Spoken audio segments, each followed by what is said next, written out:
ഉൽപ്പത്തി പുസ്തകം 14 അധ്യായം 1 മുതൽ 11 വരെയുള്ള തിരുവചനങ്ങൾ.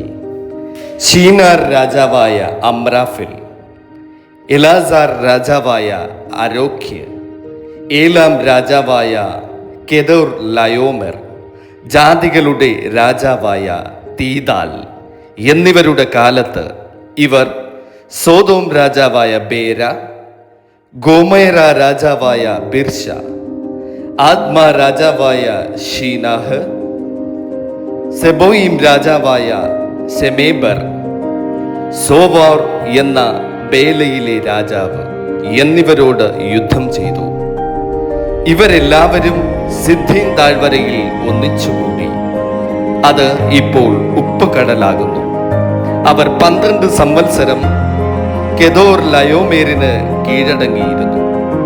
13 സംവത്സരത്തിൽ മത്സരിച്ചു. അതുകൊണ്ട് 14 സംവത്സരത്തിൽ കെദോർ ലയോമെരും അവരോട് കൂടെയുള്ള രാജാക്കന്മാരും വന്നു. അസ്തരോത്ത് കർണയീമിലെ റഫായികളും ഹാമിലെ സൂസ്യരെയും ശാബോ കിര്യാഥായിലെ ഏമ്യരെയും സോയീർ മലയിലെ ഹോര്യരെയും മരുഭൂമിക്ക് സമീപമുള്ള എൽപ്പാമ വരെ തോൽപ്പിച്ചു.